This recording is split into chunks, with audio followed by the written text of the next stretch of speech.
Chapter ਰਸਾਇਣਿਕ ਕ੍ਰਿਆਵਾਂ ਅਤੇ ਸਮੀਕਰਨਾਂ chemical reactions and equations. ਸਭ ਤੋਂ ਪਹਿਲਾ ਕੁਐਸਚਨ ਇਹ ਹੈ ਕਿ ਰਸਾਇਣਿਕ ਕ੍ਰਿਆਵਾਂ ਹੁੰਦੀਆਂ ਕੀ ਹਨ ਅਤੇ ਅਸੀਂ ਕੀ ਇਹਨਾਂ ਨੂੰ ਆਪਣੇ ਰੋਜ਼ਾਨਾ ਜੀਵਨ ਦੇ ਵਿੱਚ ਦੇਖਦੇ ਹਾਂ। ਤੁਸੀਂ ਸੋਚੋ, ਕਦੇ ਤੁਸੀਂ ਸੋਚਿਆ ਹੋਵੇਗਾ ਕਿ ਕੀ ਹੁੰਦਾ ਹੈ ਜਦੋਂ ਅਸੀਂ ਗਰਮੀਆਂ ਦੇ ਵਿੱਚ ਦੁੱਧ ਨੂੰ ਖੁੱਲ੍ਹਾ ਛੱਡ ਦਿੰਦੇ ਹਾਂ, ਜਾਂ ਫਿਰ ਮੇਖ ਨੂੰ ਵਾਯੂਮੰਡਲ ਵਿੱਚ ਖੁੱਲ੍ਹਾ ਛੱਡ ਦਿੱਤਾ ਜਾਂਦਾ ਹੈ, ਜਾਂ ਫਿਰ ਸਾਡੇ ਘਰਾਂ ਦੇ ਜਿਹੜੇ ਗੇਟ ਹੁੰਦੇ ਹਨ, ਜੇ ਲੋਹੇ ਦੇ ਗੇਟ ਹਨ, ਅਗਰ ਅਸੀਂ ਉਹਨਾਂ ਦੇ ਉੱਪਰ ਬਿਨਾਂ ਪੇਂਟ ਕੀਤੇ ਇਸੇ ਤਰ੍ਹਾਂ 2 ਮਹੀਨਿਆਂ ਲਈ 3 ਮਹੀਨਿਆਂ ਲਈ ਰੱਖ ਦਈਏ ਤਾਂ ਉਹਨਾਂ ਦੀ ਚਮਕ ਦੇ ਉੱਪਰ ਕੀ ਅਸਰ ਪੈਂਦਾ ਹੈ। ਇਹੀ ਚੀਜ਼ਾਂ ਨੇ ਜਿੱਥੋਂ ਸਾਨੂੰ ਪਤਾ ਲੱਗਦਾ ਹੈ ਕਿ ਰਸਾਇਣਿਕ ਕਿਰਿਆਵਾਂ ਕੀ ਹੁੰਦੀਆਂ ਹਨ। ਰਸਾਇਣਿਕ ਕਿਰਿਆਵਾਂ ਦੇ ਵਿੱਚ ਰੰਗ ਦਾ ਪਰਿਵਰਤਨ ਹੋ ਸਕਦਾ ਹੈ, ਤਾਪ ਦਾ ਪਰਿਵਰਤਨ ਹੋ ਸਕਦਾ ਹੈ, ਕੋਈ ਗੈਸ ਨਿਕਲ ਸਕਦੀ ਹੈ। ਇਸੇ ਤਰ੍ਹਾਂ ਰਸਾਇਣਿਕ ਕਿਰਿਆਵਾਂ ਦੀਆਂ ਕੁਝ ਟਾਈਪਸ ਹਨ, ਜਿਵੇਂ ਕਿ ਅਸੀਂ ਦੇਖਦੇ ਹਾਂ ਰਸਾਇਣਿਕ ਕਿਰਿਆ ਦੀਆਂ ਕਿਸਮਾਂ। ਸੰਯੋਜਨ ਕਿਰਿਆ ਸਭ ਤੋਂ ਪਹਿਲਾਂ ਹੈ। ਸੰਯੋਜਨ ਕਿਰਿਆ ਕੀ ਹੁੰਦੀ ਹੈ? ਜਦੋਂ ਦੋ ਚੀਜ਼ਾਂ ਆਪਸ ਦੇ ਵਿੱਚ ਜੁੜਦੀਆਂ ਹਨ ਤਾਂ ਉਸ ਨੂੰ ਸੰਯੋਜਨ ਕਿਰਿਆ ਕਿਹਾ ਜਾਂਦਾ ਹੈ। ਜਿਵੇਂ ਕੈਲਸ਼ੀਅਮ ਆਕਸਾਈਡ CaO+H2O, ਕਲੀ ਦੇ ਵਿੱਚ ਜਦੋਂ ਅਸੀਂ ਪਾਣੀ ਪਾ ਦਿੰਦੇ ਹਾਂ ਤਾਂ ਉਹ ਕੈਲਸ਼ੀਅਮ ਹਾਈਡਰੋਕਸਾਈਡ ਬਣ ਜਾਂਦਾ ਹੈ। ਚੂਨੇ, ਇਸ ਅਣਬੁਝੇ ਚੂਨੇ ਤੋਂ ਬੁਝਿਆ ਚੂਨਾ ਬਣਨਾ, ਇਹ ਇੱਕ ਰਸਾਇਣਿਕ ਕਿਰਿਆ ਹੈ। ਇਸ ਨੂੰ ਉਲਟਾਇਆ ਨਹੀਂ ਜਾ ਸਕਦਾ। ਇਸ ਦੇ ਵਿੱਚ ਤਾਪ ਦਾ ਨਿਕਾਸ ਵੀ ਹੁੰਦਾ ਹੈ, ਇਸ ਕਰਕੇ ਇਸ ਨੂੰ ਤਾਪ ਨਿਕਾਸੀ ਕਿਰਿਆ ਵੀ ਕਿਹਾ ਜਾਂਦਾ ਹੈ। ਦੂਸਰੀ ਹੈ ਅਪਘਟਨ ਕਿਰਿਆ, ਡੀਕੰਪੋਜੀਸ਼ਨ ਰਿਐਕਸ਼ਨ। ਜਦੋਂ ਇੱਕ ਚੀਜ਼ ਇੱਕ ਤੋਂ ਵੱਧ ਚੀਜ਼ਾਂ ਦੇ ਵਿੱਚ ਟੁੱਟਦੀ ਹੈ ਉਸ ਨੂੰ ਡੀਕੰਪੋਜੀਸ਼ਨ ਰਿਐਕਸ਼ਨ ਕਿਹਾ ਜਾਂਦਾ ਹੈ। ਫੈਰਸ ਸਲਫੇਟ ਦਾ ਟੁੱਟਣਾ, Fe2O3 SO2 SO3, ਇਹਦੇ ਵਿੱਚ ਦੋ ਗੈਸਾਂ ਦਾ ਨਿਕਾਸ ਹੁੰਦਾ ਹੈ, ਸਲਫਰ ਡਾਈਆਕਸਾਈਡ ਗੈਸ ਅਤੇ ਸਲਫਰ ਟਰਾਈਆਕਸਾਈਡ ਗੈਸ। ਇਸ ਦੇ ਵਿੱਚ ਜਦੋਂ ਅਸੀਂ ਕਿਰਿਆ ਕਰਕੇ ਦਿਖਾਵਾਂਗੇ ਤੁਹਾਨੂੰ, ਤਾਂ ਸਲਫਰ ਡਾਈਆਕਸਾਈਡ ਗੈਸ ਦੀ ਸਮੈਲ ਤਿੱਖੀ, ਪੰਜੈਂਟ ਸਮੈਲ, ਚੜ੍ਹਨ ਵਾਲੀ ਸਮੈਲ ਹੁੰਦੀ ਹੈ। ਔਰ ਤੀਸਰੀ ਜੋ ਇਸ ਦੀ ਟਾਈਪ ਹੈ ਉਹ ਹੈ ਵਿਸਥਾਪਨ ਕਿਰਿਆ। ਵਿਸਥਾਪਨ ਕਿਰਿਆ ਡਿਸਪਲੇਸਮੈਂਟ ਰਿਐਕਸ਼ਨ ਕੀ ਹੁੰਦੀ ਹੈ? ਜਦੋਂ ਇੱਕ ਵੱਧ ਕਿਰਿਆਸ਼ੀਲ ਧਾਤ ਘੱਟ ਕਿਰਿਆਸ਼ੀਲ ਧਾਤ ਨੂੰ ਉਸਦੇ ਘੋਲ ਦੇ ਵਿੱਚੋਂ ਵਿਸਥਾਪਿਤ ਕਰ ਦਿੰਦੀ ਹੈ ਤਾਂ ਉਸ ਨੂੰ ਵਿਸਥਾਪਨ ਕਿਰਿਆ ਕਿਹਾ ਜਾਂਦਾ ਹੈ। ਇਸ ਦੀ ਕਿਰਿਆ ਵਿੱਚ ਤੁਹਾਨੂੰ ਕਰਕੇ ਦਿਖਾਵਾਂਗੇ ਕਾਪਰ ਸਲਫੇਟ ਸੋਲਿਊਸ਼ਨ ਦੇ ਵਿੱਚ ਆਇਰਨ ਦੀ ਨੀਲ ਪਾ ਕੇ। ਉਸ ਤੋਂ ਬਾਅਦ ਹੈ ਦੋਹਰਾ ਵਿਸਥਾਪਨ ਕਿਰਿਆ। ਦੋਹਰਾ ਵਿਸਥਾਪਨ ਦੇ ਵਿੱਚ ਕੀ ਹੁੰਦਾ ਹੈ? ਤੱਤਾਂ ਦੀ ਅਦਲਾ ਬਦਲੀ ਹੁੰਦੀ ਹੈ। ਇੱਕ ਤੱਤ ਇੱਕ ਘੋਲ ਦੇ ਵਿੱਚੋਂ ਹਟ ਕੇ ਦੂਸਰੇ ਘੋਲ ਦੇ ਤੱਤ ਦੇ ਨਾਲ ਮਿਕਸ ਹੋ ਜਾਂਦਾ ਹੈ, ਲੱਗ ਜਾਂਦਾ ਹੈ, ਉਸ ਦੀ ਜਗ੍ਹਾ ਲੈ ਲੈਂਦਾ ਹੈ। ਉਸ ਨੂੰ ਦੋਹਰਾ ਵਿਸਥਾਪਨ ਕਿਰਿਆ ਕਿਹਾ ਜਾਂਦਾ ਹੈ। ਜਿਵੇਂ ਤੁਹਾਨੂੰ ਕਰਕੇ ਦਿਖਾਈ ਜਾਏ ਇਹ ਕਿਰਿਆ, ਲੈਡ ਨਾਈਟ੍ਰੇਟ ਦੇ ਵਿੱਚ ਪੋਟਾਸ਼ੀਅਮ ਹਾਈਡਰੇਟ ਦਾ ਸੋਲਿਊਸ਼ਨ ਪਾਉਣ ਦੇ ਉੱਪਰ ਲੈਡ ਆਇਓਡਾਈਡ ਅਤੇ ਪੋਟਾਸ਼ੀਅਮ ਨਾਈਟ੍ਰੇਟ ਬਣਨਗੇ। ਇਸ ਤਰ੍ਹਾਂ ਤੁਹਾਨੂੰ ਇਹ ਸਾਰੀਆਂ ਕਿਰਿਆਵਾਂ ਸ਼ੋਅ ਕੀਤੀਆਂ ਜਾਣਗੀਆਂ। ਪਿਆਰੇ ਵਿਦਿਆਰਥੀਓ, ਤੁਸੀਂ ਹੁਣ 9ਵੀਂ ਕਲਾਸ ਪਾਸ ਕਰਕੇ 10ਵੀਂ ਕਲਾਸ ਦੇ ਵਿੱਚ ਆ ਚੁੱਕੇ ਹੋ। ਮੈਨੂੰ ਪਤਾ ਹੈ ਹੁਣ ਤੱਕ ਤੁਸੀਂ ਥਿਊਰੀ ਦਾ ਪੋਰਸ਼ਨ ਮਤਲਬ ਕਿ ਕਾਪੀਆਂ ਲਿਖਣ ਦਾ ਕੰਮ ਬੜੀ ਚੰਗੀ ਤਰ੍ਹਾਂ ਕਰ ਰਹੇ ਹੋ, ਪਰ ਕੁਝ ਇੱਕ ਮਿਸਿੰਗ ਹੈ ਜੋ ਹੈ ਉਹ ਹੈ ਐਕਟੀਵਿਟੀ ਪਾਰਟ। ਐਕਟੀਵਿਟੀ ਪਾਰਟ ਨੂੰ ਅਸੀਂ ਤੁਹਾਡੇ ਤੱਕ ਪਹੁੰਚਾਉਣ ਦੇ ਲਈ ਇੱਕ ਛੋਟਾ ਜਿਹਾ ਉਪਰਾਲਾ ਮੈਂ ਅਤੇ ਮੇਰੇ ਸਾਥੀ ਰੁਪਿੰਦਰ ਸਿੰਘ ਸਰਕਾਰੀ ਹਾਈ ਸਕੂਲ ਗੁਰਮ ਤੋਂ ਸਾਇੰਸ ਮਾਸਟਰ ਅਤੇ ਮੈਂ ਰਾਜੇਸ਼ ਗੋਇਲ ਹੈਡ ਮਾਸਟਰ ਸਰਕਾਰੀ ਹਾਈ ਸਕੂਲ ਨਾਈਵਾਲਾ ਇੱਕ ਛੋਟਾ ਜਿਹਾ ਉਪਰਾਲਾ ਤੁਹਾਡੇ ਲਈ ਕਰ ਰਹੇ ਹਾਂ। ਪਲੀਜ਼ ਇਸ ਨੂੰ ਸਪੋਰਟ ਕਰਿਓ ਤੇ ਆਪਣੇ ਜੋ ਵੀ ਸੁਜੈਸ਼ਨਸ ਔਰ ਜੋ ਵੀ ਤੁਹਾਡੀਆਂ ਪ੍ਰੋਬਲਮਸ ਹੋਈਆਂ ਡੇਲੀ ਦੇ ਲੈਕਚਰਸ ਦੇ ਵਿੱਚ ਉਹਨੂੰ ਇਹ ਨੰਬਰ ਦੇ ਉੱਪਰ, ਮੇਰਾ ਨੰਬਰ ਹੈ 9780269170 ਔਰ ਮੇਰੇ ਸਾਥੀ ਰੁਪਿੰਦਰ ਸਿੰਘ ਸਰਕਾਰੀ ਹਾਈ ਸਕੂਲ ਗੁਰਮ ਦਾ ਨੰਬਰ ਹੈ 9888832512। ਇਹਨਾਂ ਦੇ ਉੱਪਰ ਆਪਣੀਆਂ ਪ੍ਰੋਬਲਮਸ ਜੋ ਹੈਗੀਆਂ ਸ਼ੇਅਰ ਕਰੋ ਤਾਂ ਕਿ ਅਸੀਂ ਤੁਹਾਡੀਆਂ ਪ੍ਰੋਬਲਮਸ ਨੂੰ ਨੈਕਸਟ ਲੈਕਚਰ ਦੇ ਵਿੱਚ ਸ਼ੇਅਰ ਕਰ ਸਕੀਏ। ਸਾਡਾ ਜੋ ਪਹਿਲਾ ਉਪਰਾਲਾ ਹੈ ਉਹ ਹੈ ਪਹਿਲਾ ਚੈਪਟਰ ਰਸਾਇਣਿਕ ਕਿਰਿਆਵਾਂ ਅਤੇ ਸਮੀਕਰਨਾਂ। ਅੱਜ ਅਸੀਂ ਉਹਨੂੰ ਸਟਾਰਟ ਕਰਨ ਜਾ ਰਹੇ ਹਾਂ। ਰਸਾਇਣਿਕ ਕਿਰਿਆਵਾਂ, ਜਿਵੇਂ ਤੁਸੀਂ ਸੁਣਿਆ ਹੈ ਕਿ ਰਸਾਇਣਿਕ ਕਿਰਿਆਵਾਂ ਕੀ ਹੁੰਦੀਆਂ ਹਨ। ਰਸਾਇਣਿਕ ਕਿਰਿਆਵਾਂ ਦੇ ਵਿੱਚ ਜਦੋਂ ਦੋ ਚੀਜ਼ਾਂ ਆਪਸ ਵਿੱਚ ਰਿਐਕਟ ਕਰਦੀਆਂ ਨੇ ਤਾਂ ਇੱਕ ਨਵਾਂ ਉਤਪਾਦ ਬਣਾਉਂਦੀਆਂ ਨੇ। ਨਵੇਂ ਉਤਪਾਦ ਦੇ ਵਿੱਚ ਜਾਂ ਤਾਂ ਹੀਟ ਪ੍ਰੋਡਿਊਸ ਹੋ ਰਹੀ ਹੈ ਜਾਂ ਕੋਈ ਪ੍ਰੈਸਿਪੀਟੇਟ ਬਣ ਰਹੇ ਹੈ। ਇਹਨਾਂ ਦੇ ਵਿੱਚ ਜੋ ਚੀਜ਼ਾਂ ਪ੍ਰੋਡਿਊਸ ਹੋ ਰਹੀਆਂ ਨੇ ਉਹਨਾਂ ਦੇ ਨਾਲ ਜੋ ਕਿਰਿਆ ਹੋਈ ਉਹਨੂੰ ਅਸੀਂ ਰਸਾਇਣਿਕ ਕਿਰਿਆਵਾਂ ਕਹਿੰਦੇ ਹਾਂ। ਅਲੱਗ-ਅਲੱਗ ਤਰ੍ਹਾਂ ਦੀਆਂ ਰਸਾਇਣਿਕ ਕਿਰਿਆਵਾਂ ਸਾਡੇ ਕੋਲ ਹਨ, ਜਿਵੇਂ ਕਿ ਅੱਜ ਪਹਿਲੀ ਕਿਰਿਆ ਮੈਗਨੀਸ਼ੀਅਮ ਰਿਪਲ ਨੂੰ ਜਲਾਉਣ ਤੇ ਹੋਣ ਵਾਲੀ ਕਿਰਿਆ ਨੂੰ ਅੱਜ ਮੇਰੇ ਸਾਥੀ ਸਰਕਾਰੀ ਹਾਈ ਸਕੂਲ ਗੁਰਮ ਤੋਂ ਰੁਪਿੰਦਰ ਸਿੰਘ ਐਕਸਪਲੇਨ ਕਰਨਗੇ ਤੁਹਾਡੇ ਨਾਲ। ਪਲੀਜ਼ ਲਾਈਕ ਐਂਡ ਸਬਸਕ੍ਰਾਈਬ ਕਰਿਓ ਐਂਡ ਜੋ ਵੀ ਆਪਣੀਆਂ ਪ੍ਰੋਬਲਮਸ ਹੋਈਆਂ ਉਹ ਇਹਨਾਂ ਨੰਬਰ ਦੇ ਉੱਪਰ ਸ਼ੇਅਰ ਕਰੋ। ਹਾਂਜੀ ਸਾਰੇ ਬੱਚਿਓ, 10ਵੀਂ ਕਲਾਸ ਦੀ ਲੈਸਨ 1 ਦੀ ਜਿਹੜੀ ਕਿਰਿਆ ਹੈ ਉਹ ਹੈਗੀ ਹੈ ਮੈਗਨੀਸ਼ੀਅਮ ਰਿਬਨ ਨੂੰ ਜਲਾਉਣ ਤੇ ਹੋਣ ਵਾਲੀ ਕਿਰਿਆ ਦਾ ਅਧਿਐਨ ਕਰੋ। ਆਪਾਂ ਨੂੰ ਪਤਾ ਮੈਗਨੀਸ਼ੀਅਮ ਇੱਕ ਧਾਤ ਹੈ। ਆਪਾਂ ਚੈੱਕ ਕਰਦੇ ਹਾਂ ਰੇਸਾ ਨੇ ਤੁਹਾਨੂੰ ਪਹਿਲਾਂ ਵੀ ਦੱਸਿਆ ਵੀ ਰਸਾਇਣਿਕ ਕਿਰਿਆ ਕੀ ਹੁੰਦੀ ਹੈ। ਰਸਾਇਣਿਕ ਕਿਰਿਆ ਉਹ ਹੁੰਦੀ ਹੈ ਕਿ ਜਦੋਂ ਕਿਰਿਆ ਹੋਣ ਤੋਂ ਬਾਅਦ ਉਸ ਤੇ ਤਾਪਮਾਨ 'ਚ ਪਰਿਵਰਤਨ ਆ ਜੇ ਜਾਂ ਅਵਸਥਾ 'ਚ ਪਰਿਵਰਤਨ ਆ ਜੇ, ਰੰਗ ਵਿੱਚ ਪਰਿਵਰਤਨ ਆ ਜੇ ਜਾਂ ਕੋਈ ਗੈਸ ਦੀ ਉਤਪਤੀ ਹੋ। ਇਹਨਾਂ ਚਾਰੇ ਕੰਡੀਸ਼ਨਾਂ ਤੋਂ ਪਤਾ ਲੱਗਦਾ ਵੀ ਰਸਾਇਣਿਕ ਕਿਰਿਆ ਹੋਈ ਹੈ ਜਾਂ ਨਾ। ਤਾਂ ਇਹ ਜਿਹੜੀ ਪਹਿਲੀ ਕਿਰਿਆ ਇਹਦੇ ਲਈ ਆਪਾਂ ਨੂੰ ਸਮਾਨ ਕੀ ਕੁਝ ਚਾਹੀਦਾ, ਮੈਗਨੀਸ਼ੀਅਮ ਰਿਬਨ, ਮੋਮਬੱਤੀ ਚਾਹੀਦੀ ਹੈ ਜਾਂ ਆਪਣੇ ਕੋਲ ਸਪਿਰਿਟ ਲੈਂਪ ਹੋਵੇ ਜਾਂ ਬਰਨਰ ਹੋਵੇ, ਰੇਗਮਾਰ, ਲਿਟਮਸ ਪੇਪਰ, ਪਾਣੀ। ਠੀਕ ਹੈ ਜੀ। ਉਹਦੇ ਲਈ ਇਹ ਸਮਾਨ ਆਪਣੇ ਕੋਲ ਅਵੇਲੇਬਲ ਹੈ ਸਾਰਾ। ਇਹ ਮੈਗਨੀਸ਼ੀਅਮ ਰਿਬਨ ਹੈ। ਠੀਕ ਹੈ ਜੀ। ਆਪਣੇ ਕੋਲ ਇੱਥੇ ਫਿਲਹਾਲ ਸਪਿਰਿਟ ਲੈਂਪ ਨਹੀਂ ਅਵੇਲੇਬਲ, ਆਪਾਂ ਇਸ ਦੀ ਸ਼ਾਰਟ ਕੈਂਡਲ ਹੈ ਇਹਦੀ ਯੂਜ਼ ਕਰਾਂਗੇ ਤੇ ਮਾਚਿਸ। ਠੀਕ ਹੈ। ਲੇਕਿਨ ਸਭ ਤੋਂ ਪਹਿਲੀ ਜਿਹੜੀ ਕੰਡੀਸ਼ਨ ਹੈ ਮੈਗਨੀਸ਼ੀਅਮ ਰਿਬਨ ਨੂੰ ਜਲਾਉਣ ਤੋਂ ਪਹਿਲਾਂ ਆਪਾਂ ਨੂੰ ਇਹਨੂੰ ਸਾਫ਼ ਕਰਨਾ ਪੈਂਦਾ। ਕੀ ਕਾਰਨ ਹੈ ਇਹ ਇਹਦੇ ਵਿੱਚ ਤੁਹਾਡਾ ਪਹਿਲਾ ਕੁਐਸਚਨ ਵੀ ਆਊਗਾ ਪਹਿਲੇ ਲੈਸਨ ਦੇ ਵਿੱਚ। ਪਹਿਲਾ ਹੀ ਕੁਐਸਚਨ ਹੈ ਮੈਗਨੀਸ਼ੀਅਮ ਰਿਬਨ ਨੂੰ ਜਲਾਉਣ ਤੋਂ ਪਹਿਲਾਂ ਆਪਾਂ ਇਸ ਨੂੰ ਸਾਫ਼ ਕਿਉਂ ਕਰਦੇ ਹਾਂ। ਜਿਹੜਾ ਇੱਥੇ ਰੇਗਮਾਰ ਲਿਖਿਆ ਹੈ ਇਹ ਸਾਫ਼ ਕਰਨ ਲਈ ਹੀ। ਇਹਦਾ ਕੀ ਕਾਰਨ ਹੈ, ਮੈਗਨੀਸ਼ੀਅਮ ਜਿਹੜਾ ਹੈ ਧਾਤ ਇਹ ਹਵਾ ਵਿਚਲੀ ਆਕਸੀਜਨ ਨਾਲ ਕਿਰਿਆ ਕਰ ਜਾਂਦੀ ਹੈ ਤੇ ਮੈਗਨੀਸ਼ੀਅਮ ਆਕਸਾਈਡ ਦੀ ਇਸ ਤੇ ਪਰਤ ਚੜ ਜਾਂਦੀ। ਉਹ ਮੈਗਨੀਸ਼ੀਅਮ ਆਕਸਾਈਡ ਦੀ ਪਰਤ ਜਿਹੜੀ ਹੈ ਇਹ ਇਸ ਤੇ ਜਲਣ ਦੇ ਵਿੱਚ ਅਵਰੋਧ ਪੈਦਾ ਕਰਦੀ ਹੈ, ਮਤਲਬ ਕਿ ਰੁਕਾਵਟ ਪੈਦਾ ਕਰਦੀ ਹੈ। ਇਸ ਲਈ ਇਹਨੂੰ ਸਭ ਤੋਂ ਪਹਿਲਾਂ ਜਲਾਉਣ ਤੋਂ ਪਹਿਲਾਂ ਇਹਨੂੰ ਆਪਾਂ ਰੇਗਮਾਰ ਨਾਲ ਸਾਫ਼ ਕਰਾਂਗੇ ਜਾਂ ਕਿਸੇ ਨਕੀਲੀ ਚੀਜ਼ ਨਾਲ ਇਹਨੂੰ ਸਾਫ਼ ਕਰਾਂਗੇ। ਇਹ ਦੇਖੋ ਧਿਆਨ ਨਾਲ, ਇਹ ਅਸਲ 'ਚ ਮੈਗਨੀਸ਼ੀਅਮ ਰਿਬਨ ਹੈ। ਇਹ ਬਲੈਕਿਸ਼ ਜਿਹੜੀ ਕਾਲੀ ਪਰਤ ਹੈ ਮੈਗਨੀਸ਼ੀਅਮ ਆਕਸਾਈਡ ਦੀ ਹੈ। ਇੰਨਾ ਕੁ ਹਿੱਸਾ ਮੈਂ ਪਹਿਲਾਂ ਹੀ ਸਾਫ਼ ਕਰਕੇ ਰੱਖਿਆ। ਇਹ ਦੇਖੋ ਪਰਤ ਰਿਮੂਵ ਹੋਈ, ਫਰਕ ਤੁਹਾਨੂੰ ਪਤਾ ਲੱਗ ਰਿਹਾ ਹੋਵੇਗਾ ਈਜ਼ੀਲੀ। ਠੀਕ ਹੈ। ਤਾਂ ਇਹਨੂੰ ਜਲਾਉਣ ਤੋਂ ਪਹਿਲਾਂ ਜਿਹੜਾ ਹਿੱਸਾ ਇਹ ਰਹਿ ਗਿਆ ਇਹ ਮੈਂ ਤੁਹਾਨੂੰ ਸਾਫ਼ ਕਰਕੇ ਦਿਖਾਉਣਾ। ਇੱਥੇ ਰੇਗਮਾਰ ਨਹੀਂ ਅਵੇਲੇਬਲ, ਫਿਲਹਾਲ ਮੈਂ ਇਸ ਨਾਲ ਸਾਫ਼ ਕਰਦਾ। ਇਹ ਬਲੈਕ ਜਿਹੜੀ ਪਰਤ ਹੈ ਇਸ ਨੂੰ ਆਪਾਂ ਰਿਮੂਵ ਕਰਨਾ ਬਹੁਤ ਅੱਛੀ ਤਰੀਕੇ ਨਾਲ। ਕਿਉਂ?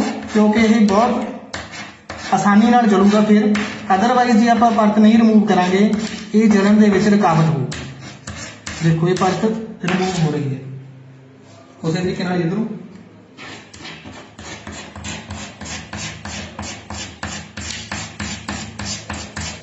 ਦੇਖੋ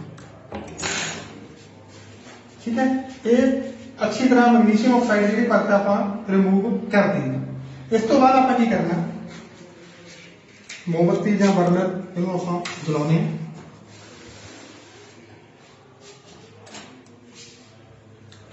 ਇਸ ਨੂੰ ਇੱਕ ਗੱਲ ਦਾ ਧਿਆਨ ਰੱਖਣਾ, ਮੋਮਬੱਤੀ ਲਾਈਟ ਨਾਲ ਸੰਬੰਧਿਤ ਕੋਈ ਵੀ ਜਿਹੜੀ ਆਪਾਂ ਅੱਗ ਨਾਲ ਸੰਬੰਧਿਤ ਕੋਈ ਕਿਰਿਆ ਕਰਦੇ ਹਾਂ ਤਾਂ ਬਹੁਤ ਸਾਵਧਾਨੀ ਨਾਲ ਕਰਨੀ ਹੈ। ਇਸ ਨੂੰ ਹੱਥ 'ਚ ਫੜ ਕੇ ਨਹੀਂ ਜਲਾਉਣਾ। ਕੋਈ ਚਿਮਟੀ ਜਾਂ ਆਪਣੇ ਕੋਲ ਟੈਸਟੀ ਹੋਲਡਰ ਹੈ ਇਹਦੀ ਮਦਦ ਕਰਾਂਗੇ। ਠੀਕ ਹੈ ਜੀ। ਉਸ ਤੋਂ ਬਾਅਦ ਇੱਕ ਗੱਲ ਹੋਰ ਹੈ, ਇਸ ਨੂੰ ਚਲਾਉਣ ਲੱਗੇ ਅੱਖ ਤੋਂ ਦੂਰ ਰੱਖਣਾ ਕਿਉਂਕਿ ਇਹਦੇ 'ਚੋਂ ਲਾਈਟ ਜਿਹੜੀ ਹੈ ਉਹ ਬਹੁਤ ਚਮਕਦਾਰ ਨਿਕਲਦੀ ਹੈ, ਅੱਖਾਂ ਨੂੰ ਚੰਦਿਆਉਣ ਵਾਲੀ ਲਾਈਟ ਨਿਕਲਦੀ ਹੈ। ਚਲੋ ਹੁਣ ਆਪਾਂ ਚਲਾਉਂਦੇ ਹਾਂ ਇਹਨੂੰ।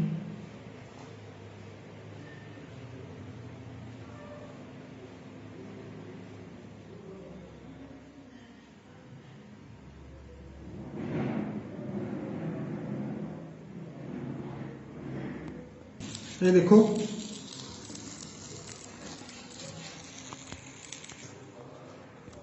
ਇਸ ਦੀ ਜਿਹੜੀ ਇਹ ਸਵਾਹ ਗਈ ਇਸ ਨੂੰ ਆਪਾਂ ਇੱਕ ਚਾਈਨਾ ਡਿਸ਼ ਦੇ ਵਿੱਚ ਇਕੱਠੀ ਕਰ ਲੈਣਾ।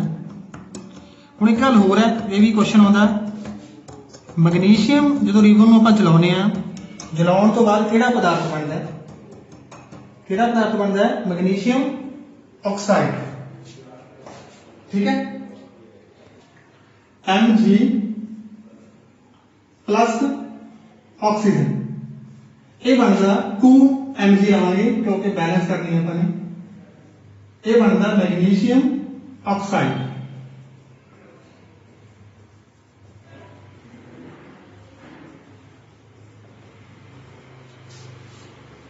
ये जिहड़ा चिट्टे रंग का पदार्थ पैदा होया ये मैग्नीशियम ऑक्साइड है। इनू आपां पानी दे विच पाया इस चीज में MgO प्लस H2O की बन गया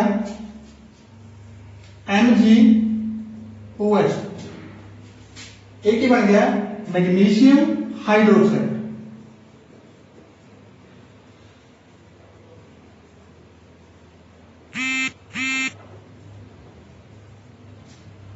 magnesium plus water, magnesium oxide plus water, magnesium hydroxide. ये ਜਿਹੜਾ ਹੁਣ ਆਪਣੇ ਕੋਲੇ ਚਾਈਨਾ ਡਿਸ਼ ਦੇ ਵਿੱਚ ਘੋਲ ਬਣ ਗਿਆ ਇਹ ਮੈਗਨੀਸ਼ੀਅਮ ਹਾਈਡਰੋਕਸਾਈਡ। ਉਸ ਤੋਂ ਬਾਅਦ ਆਪਾਂ ਨੇ ਇਸ ਦੇ ਸੁਭਾਅ ਦੀ ਪਰਖ ਕਰਨੀ ਹੈ ਵੀ ਇਹਦੀ ਨੇਚਰ ਕੀ ਹੈ, ਐਸਿਡਿਕ ਹੈ ਮਤਲਬ ਤੇਜ਼ਾਬੀ ਹੈ ਜਾਂ ਬੇਸਿਕ ਹੈ ਮਤਲਬ ਖਾਰੀ। ਉਹਦੇ ਲਈ ਆਪਾਂ ਨੂੰ ਕੀ ਚਾਹੀਦਾ, ਲਿਟਮਸ ਪੇਪਰ। ਲਿਟਮਸ ਪੇਪਰ ਦੋ ਤਰ੍ਹਾਂ ਦੇ ਹੁੰਦੇ ਨੇ, blue litmus paper and red litmus paper, ਨੀਲਾ ਤੇ ਲਾਲ। ਆਪਾਂ ਛੋਟੇ ਕਲਾਸਾਂ 'ਚ ਵੀ ਪੜ੍ਹ ਕੇ ਆਏ ਆ ਵੀ ਜੇ ਕਿਸੇ ਸੋਲੂਸ਼ਨ ਦਾ ਘੋਲ ਦਾ ਸੁਭਾਅ ਆਪਾਂ ਨੇ ਪਤਾ ਕਰਨਾ ਵੀ ਤੇਜ਼ਾਬੀ ਹੈ ਜਾਂ ਖਾਰੀ ਹੈ ਤਾਂ ਆਪਾਂ ਲਿਟਮਸ ਪੇਪਰ ਦੀ ਵਰਤੋਂ ਕਰਦੇ ਹਾਂ। ਅਗਰ ਕਿਸੇ ਘੋਲ ਵਿੱਚ ਪਾਉਣ ਤੇ ਨੀਲੇ ਲਿਟਮਸ ਪੇਪਰ ਦਾ ਰੰਗ ਲਾਲ ਹੋ ਜੇ ਤਾਂ ਉਹ ਤੇਜ਼ਾਬੀ ਹੁੰਦਾ, ਅਗਰ ਲਾਲ ਦਾ ਲਿਟਮਸ ਦਾ ਰੰਗ ਜਿਹੜਾ ਹੈ ਨੀਲਾ ਹੋ ਜੇ ਤਾਂ ਉਹ ਖਾਰੀ। ਹੁਣ ਇਹਦੇ ਵਿੱਚ ਆਪਾਂ ਦੋਨੋਂ ਲਿਟਮਸ ਪੇਪਰ ਪਾ ਕੇ ਦੇਖਦੇ ਹਾਂ ਕੀ ਤਬਦੀਲੀ ਆਉਂਦੀ ਹੈ, ਉੱਥੋਂ ਆਪਾਂ ਰਿਜ਼ਲਟ ਫਿਰ ਕੱਢਾਂਗੇ ਵੀ ਇਸ ਦਾ ਜਿਹੜੀ ਨੇਚਰ ਹੈ, ਇਸ ਦਾ ਸੁਭਾਅ ਉਹ ਤੇਜ਼ਾਬੀ ਹੈ ਜਾਂ ਖਾਰੀ।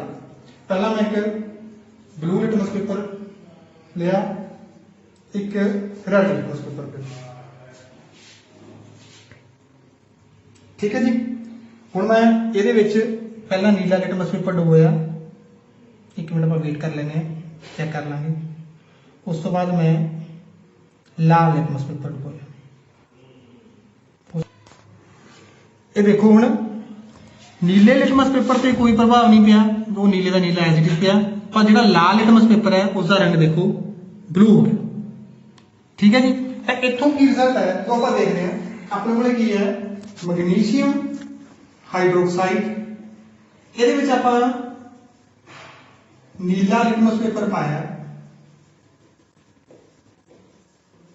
ਉਹਦੇ ਰੰਗ 'ਚ ਕੋਈ ਪਰਿਵਰਤਨ ਨਹੀਂ ਹੈ, ਕੋਈ ਤਬਦੀਲੀ ਨਹੀਂ ਹੈ। ਇੱਥੋਂ ਵੀ ਰਿਜ਼ਲਟ ਨਿਕਲਦਾ, ਵੈਸੇ ਇੱਥੋਂ ਰਿਜ਼ਲਟ ਨਿਕਲਦਾ ਵੀ ਇਹ ਤੇਜ਼ਾਬੀ ਤਾਂ ਨਹੀਂ, ਇਹਦਾ ਮਤਲਬ ਇਹਦਾ ਜਿਹੜੀ ਨੇਚਰ ਹੈ ਉਹ ਐਸਿਡਿਕ ਤਾਂ ਨਹੀਂ ਹੈ। ਉਸ ਤੋਂ ਬਾਅਦ ਆਪਾਂ ਕੀ ਕੀਤਾ, ਇਹਦੇ ਵਿੱਚ ਹੀ ਲਾਲ ਲਿਟਮਸ ਪੇਪਰ ਪਾਇਆ, ਉਹਦਾ ਰੰਗ ਕੀ ਹੋ ਗਿਆ, ਨੀਲਾ ਹੋ ਗਿਆ। ਇੱਥੋਂ ਕੀ ਰਿਜ਼ਲਟ ਨਿਕਲਦਾ ਵੀ ਜਿਹੜਾ ਇਹਦਾ ਸੁਭਾਅ ਹੈ ਉਹ ਕੀ ਹੈ, ਖਾਰੀ ਹੈ ਮਤਲਬ ਬੇਸਿਕ,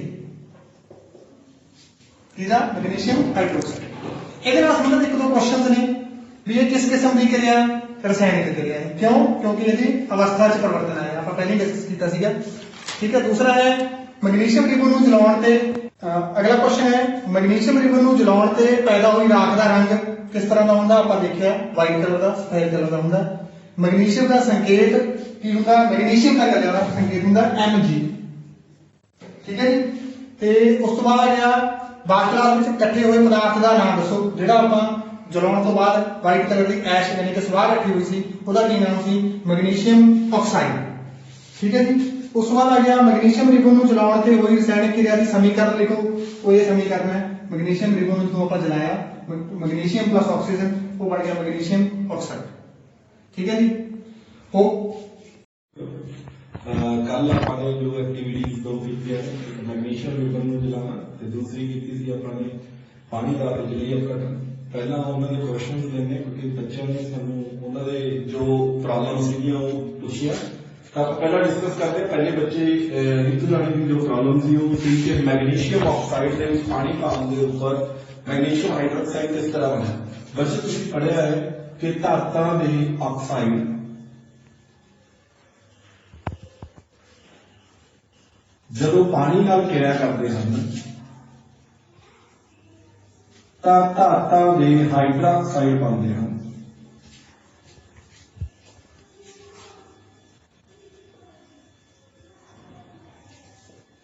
ਤੁਸੀਂ 9th ਕਲਾਸ ਦੇ ਵਿੱਚ ਪੜ੍ਹਿਆ ਹੈ ਮੈਗਨੀਸ਼ੀਅਮ ਦਾ ਸਿੰਬਲ ਹੁੰਦਾ ਹੈ Mg, ਇਸ ਦੀ ਇਲੈਕਟ੍ਰੋਨਿਕ ਤਰਤੀਬ ਹੈ 2 8 2। ਇਹ 2 ਇਲੈਕਟ੍ਰੋਨ ਲੂਜ਼ ਕਰਨਾ ਚਾਹੁੰਦਾ ਹੈ, ਛੱਡਦਾ ਹੈ ਤਾਂ ਇਹ ਬਣਾਉਂਦਾ ਹੈ Mg2+ ਆਇਨ। ਤੇ ਹਾਈਡਰੋਕਸਾਈਡ ਦਾ ਜੋ ਸੂਤਰ ਹੈ ਉਹ ਹੈ OH ਦੇ ਉੱਪਰ ਮਾਈਨਸ। ਤਾਂ ਤੁਸੀਂ ਬਣਾਉਣਾ ਸਿੱਖਿਆ ਸੀ 9ਵੀਂ ਦੇ ਵਿੱਚ ਕਿ ਇਹ 2 ਇਸ ਦੇ ਪੈਰ ਦੇ ਵਿੱਚ, ਇਹ 1 ਇਸ ਦੇ ਪੈਰ ਦੇ ਵਿੱਚ, ਤਾਂ ਮੈਗਨੀਸ਼ੀਅਮ ਹਾਈਡਰੋਕਸਾਈਡ ਦਾ ਫਾਰਮੂਲਾ ਬਣਿਆ ਇਹ ਵਾਲਾ। ਤਾਂ ਹੀ ਤੁਹਾਡੇ ਕੋਲ ਜੋ ਇਕੁਏਸ਼ਨ ਬਣੀ ਸੀ MgO plus H2O give rise to MgOH twice। ये मैग्नीशियम हाइड्रोक्साइड है, ये मैग्नीशियम ऑक्साइड है। मैग्नीशियम हाइड्रोक्साइड ਦੇ ਇਸ ਤੋਂ ਬਾਅਦ ਸੁਭਾਅ ਦਾ ਪਰੀਖਣ ਕੀਤਾ ਸੀ। ਸਾਨੂੰ ਪਤਾ ਹੈ ਕਿ ਧਾਤਾਂ ਦੇ ਹਾਈਡਰੋਕਸਾਈਡ ਜਿਹੜੇ ਹੁੰਦੇ ਨੇ ਉਹ ਖਾਲੀ ਦਾ ਹੀ ਸਾਡਾ ਜੋ ਲਾਲ ਰਿਟਮਕ ਤੇ ਸੀ ਉਹ ਨੀਲਾ ਹੋ ਗਿਆ ਸੀ, ਪਰ ਨੀਲੇ ਰਿਟਮਕ ਸਪੈਕਟਰਮ ਕੋਈ ਫਰਕ ਨਹੀਂ ਪਿਆ ਸੀ। ਤੇ ਦੂਸਰੀ ਜਿਹੜੀ ਸਾਡੀ ਕਿਰਿਆ ਸੀ ਪਾਣੀ ਦਾ ਬਿਜਲਈ ਅਪਘਟਨ। ਪਾਣੀ ਦਾ ਬਿਜਲਈ ਅਪਘਟਨ ਦੇ ਵਿੱਚ ਇੱਕ ਕੁਐਸਚਨ ਹੈ ਬਿਜਲਈ ਅਪਘਟਨ। ਇਸ ਨੂੰ ਬਿਜਲਈ ਅਪਘਟਨ ਕਿਉਂ ਕਿਹਾ ਜਾਂਦਾ ਹੈ? ਬੱਚੇ ਤੁਸੀਂ ਦੇਖਿਆ ਸੀ ਕਿ ਇਸ ਦੇ ਵਿੱਚ ਆਪਾਂ ਨੇ ਬੈਟਰੀ ਐਲੀਮੀਨੇਟਰ ਯੂਜ਼ ਕੀਤਾ ਸੀ। ਆ ਬੈਟਰੀ ਐਲੀਮੀਨੇਟਰ ਯੂਜ਼ ਕੀਤਾ ਮਤਲਬ ਅਸੀਂ ਯੂਜ਼ ਕੀਤੀ ਹੈ ਬਿਜਲੀ। ਪਾਣੀ ਨੂੰ ਤੋੜਨ ਦੇ ਲਈ ਅਸੀਂ ਬਿਜਲੀ ਦਾ ਇਸਤੇਮਾਲ ਕੀਤਾ, ਤਾਂ ਹੀ ਇਸ ਦਾ ਨਾਮ ਕੀਤਾ ਗਿਆ ਬਿਜਲਈ ਅਪਘਟਨ। प्यारे विद्यार्थियों, कल ਆਪਾਂ पहली एक्टिविटी ਕੀਤੀ ਸੀ मैग्नीशियम रिबन टू जलाउण वाली। ਉਸ ਤੋਂ ਬਾਅਦ एक्टिविटी नंबर 2 है रसायनिक क्रिया का अध्ययन करना। ठीक है, ਇਹਦੇ ਵਿੱਚ ਜਿਹੜੀ ਰਸਾਇਣਿਕ ਕਿਰਿਆ ਕਰਨੀ ਹੈ ਆਪਾਂ ਉਹ ਕਰਨੀ ਹੈ ਧਾਤਾਂ ਦੀ ਤੇਜ਼ਾਬਾਂ ਨਾਲ ਪ੍ਰਤੀਕਿਰਿਆ। ਜਦੋਂ ਕੋਈ ਵੀ ਧਾਤ ਤੇਜ਼ਾਬ ਨਾਲ ਪ੍ਰਤੀਕਿਰਿਆ ਕਰਦੀ ਹੈ ਉਦੋਂ ਕੀ ਨਤੀਜਾ ਨਿਕਲਦਾ, ਕਿਹੜੀ ਕਿਰਿਆ ਵਾਪਰਦੀ ਹੈ ਉਹ ਆਪਾਂ ਡਿਸਕਸ ਕਰਨੀ ਹੈ। ਇਹਦੇ ਵਿੱਚ ਆਪਾਂ ਕੀ ਲੈ ਰਹੇ ਹਾਂ, ਇੱਕ ਕੋਨੀਕਲ ਫਲਾਸਕ ਲੈ ਰਹੇ ਹਾਂ, दानेदार जिंक ले रहे हैं। दानेदार जिंक मतलब धात है। HCl खास रखना ध्यान, ये तुसी पतला लेना, डाइल्यूट लेना। ठीक है जी, एक कार्क गैस वाली माइनस। ठीक है जी, ये क्रिया करने वेले बहुत ध्यान नाल आपां करांगे क्रिया, क्योंकि इहदे विचों गैस निकलनी है हाइड्रोजन गैस। वो बहुत ही सावधानी नाल ਉਹਨੂੰ ਆਪਾਂ ਮਾਚਿਸ ਨਾਲ ਵੀ ਪਰਖ ਕਰਾਂਗੇ, ਉਹ ਤੁਹਾਨੂੰ ਦੇਖਦੇ ਹਾਂ। ਹੁਣ ਤੁਹਾਨੂੰ ਇਹ ਕਿਰਿਆ ਸਾਡੇ ਸਰਕਾਰੀ ਹਾਈ ਸਕੂਲ ਗੁਰਮ ਦੇ 10ਵੀਂ ਕਲਾਸ ਦੇ ਵਿਦਿਆਰਥੀ ਇਹ ਤੁਹਾਨੂੰ ਪਰਫਾਰਮ ਕਰਕੇ ਦਿਖਾਉਣਗੇ। ਉਸ ਤੋਂ ਬਾਅਦ ਆਪਾਂ ਇਹਦੇ ਨਾਲ ਸੰਬੰਧਿਤ ਜਿਹੜੇ ਵੀ ਕੁਐਸਚਨ ਆਉਣਗੇ ਉਹ ਆਪਾਂ ਡਿਸਕਸ ਕਰਦੇ ਹਾਂ। ਤੁਸੀਂ ਪਹਿਲਾਂ ਜਿਹੜੀ ਹੈ ਉਹ ਐਕਟੀਵਿਟੀ ਦੇਖੋ। ਸਰ ਮੇਰੇ ਵੱਲੋਂ ਸਤਿ ਸ੍ਰੀ ਅਕਾਲ ਜੀ। ਸਤਿਕਾਰਯੋਗ ਅਧਿਆਪਕ ਸਹਿਬਾਨ ਅਤੇ ਬਾਕੀ ਆਏ ਸੱਜਣਾਂ ਨੂੰ ਮੇਰੇ ਵੱਲੋਂ ਸਤਿ ਸ੍ਰੀ ਅਕਾਲ ਜੀ। ਇਹ ਜੀ ਮੇਰਾ ਨਾਮ ਜਾਗਿੰਦਰ ਸਿੰਘ ਤੇ ਮੇਰਾ ਨਾਮ ਲਖਵੀਰ ਸਿੰਘ ਅਤੇ ਅਰਸ਼ਵੀਰ ਸਿੰਘ। ਅਸੀਂ ਤੁਹਾਨੂੰ ਕਿਰਿਆ ਰਸਾਇਣਿਕ ਕਿਰਿਆ ਕਰਕੇ ਦਿਖਾਉਣ ਲੱਗੇ ਹਾਂ, ਜਿਹਦੇ ਵਿੱਚ ਅਸੀਂ ਕੋਨੀਕਲ ਫਲਾਸਕ, ਕਾਰਕ, ਹਾਈਡਰੋਕਲੋਰਿਕ ਐਸਿਡ, ਹਾਈਡਰੋਕਲੋਰਿਕ ਗੈਸ ਤੇ ਦਾਣੇਦਾਰ ਜਿੰਕ ਲਿਆ ਹੈ। ਇਹਦੇ ਵਿੱਚ ਅਸੀਂ ਥੋੜਾ ਦਾਣੇਦਾਰ ਜਿੰਕ ਪਾਵਾਂਗੇ ਅਤੇ ਦਾਣੇਦਾਰ ਜਿੰਕ ਪਾਉਣ ਤੋਂ ਬਾਅਦ ਉਸ ਵਿੱਚ ਥੋੜਾ हाइड्रोक्लोरिक एसिड पा के दूर कर लो